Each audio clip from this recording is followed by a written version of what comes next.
एक समय की बात है, एक छोटे से गांव में एक गरीब किसान रहता था जिसका नाम रमेश था। रमेश बहुत ही मेहनती और ईमानदार व्यक्ति था। उसकी छोटी सी जमीन थी जिस पर वह खेती करता था और अपना और अपने परिवार का पेट पालता था। हालांकि उसकी मेहनत के बावजूद फसल अच्छी नहीं हो रही थी। कभी बारिश समय पर नहीं होती तो कभी बाढ़ आ जाती। उसकी आर्थिक स्थिति दिन ब दिन खराब होती जा रही थी। गांव में एक साहूकार भी रहता था जिसका नाम लाला धर्मचंद था। लाला धर्मचंद का काम ही था लोगों को ब्याज पर पैसा देना और फिर उस पर भारी ब्याज वसूलना। लाला धर्मचंद का गांव में काफी प्रभाव था क्योंकि ज्यादातर लोग उसकी उधारी में फंसे रहते थे। वह चालाक और धूर्त था और लोगों की कमजोरियों का फायदा उठाता था। एक बार रमेश के खेत में सूखा पड़ गया और उसकी फसल पूरी तरह से बर्बाद हो गई। उसके पास इतना पैसा भी नहीं था कि वह अपने परिवार का पेट भर सके। उसकी पत्नी और बच्चे भूख से बिलखने लगे। रमेश के पास अब कोई चारा नहीं बचा था, इसलिए उसने सोचा कि वह लाला धर्मचंद से उधार लेकर अपने परिवार का भरण पोषण करेगा और अगली फसल आने पर सारा कर्ज चुका देगा। रमेश लाला धर्मचंद के पास गया और उससे अपनी स्थिति बताई। उसने कहा, लाला जी, मेरी फसल पूरी तरह से बर्बाद हो गई है। मेरे पास अब कोई चारा नहीं है। कृपया मुझे कुछ पैसे उधार दे दीजिए ताकि मैं अपने परिवार का पेट भर सकूं। अगले साल जब फसल अच्छी होगी तो मैं आपका सारा कर्ज चुका दूंगा। लाला धर्मचंद ने बड़ी ही चतुराई से सोचा और बोला, रमेश, तुम्हें पैसे देने में मुझे कोई समस्या नहीं है, लेकिन तुम जानते हो कि मैं पैसे मुफ्त में नहीं देता। तुम्हें इसके बदले में मुझे ब्याज के साथ पैसे लौटाने होंगे। रमेश ने सिर झुकाकर कहा, हाँ लाला जी, मैं आपकी शर्तें मानता हूँ। लाला धर्मचंद ने एक कागज निकाला और उस पर कुछ लिखा। उसने कहा, मैं तुम्हें 500 रुपये दूंगा, लेकिन इसके बदले में तुम्हें 1 साल के भीतर 1000 रुपये लौटाने होंगे। अगर तुम ऐसा नहीं कर सके तो तुम्हारी जमीन मेरी हो जाएगी। रमेश के पास कोई और विकल्प नहीं था, इसलिए उसने बिना सोचे समझे उस कागज पर हस्ताक्षर कर दिए। लाला धर्मचंद ने उसे 500 रुपये दे दिए और रमेश ने उस पैसे से अपने परिवार का पेट भरना शुरू किया।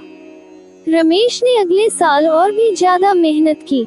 उसने सुबह से शाम तक खेत में काम किया ताकि इस बार फसल अच्छी हो और वह लाला धर्मचंद का कर्ज चुका सके। इस बार मौसम भी उसके अनुकूल था और फसल बहुत अच्छी हुई। रमेश को लगा कि अब उसकी सारी समस्याएं खत्म हो जाएंगी, लेकिन जब वह फसल बेचने के लिए बाजार गया तो उसे पता चला कि इस साल बाजार में अनाज की कीमतें बहुत गिर गई हैं। जो अनाज वह बेचने गया था उसकी कीमत उम्मीद से बहुत कम थी। रमेश ने जितना पैसा सोचा था वह नहीं कमा सका।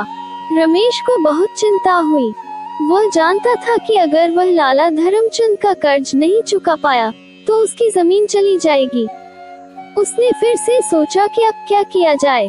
रमेश ने हिम्मत जुटाकर फिर से लाला धर्मचंद के पास जाने का फैसला किया। उसने सोचा कि शायद लाला धर्मचंद उसे कुछ और समय दे दे।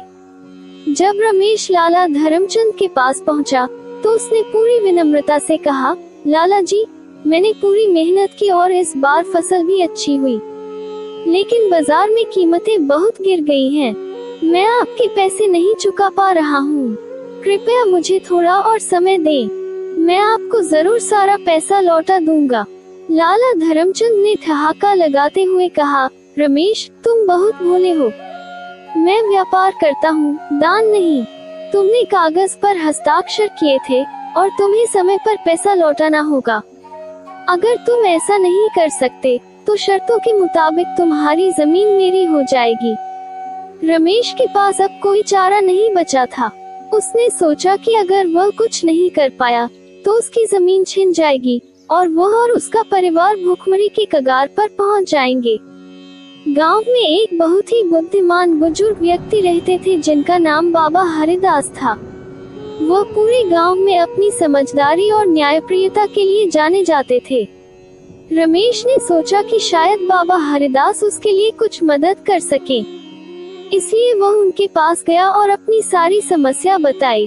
बाबा हरिदास ने सारी बात ध्यान से सुनी और फिर कहा, रमेश, चिंता मत करो, मैं लाला धर्मचंद से बात करूंगा, लेकिन इसके लिए तुम्हें मेरी बात माननी होगी।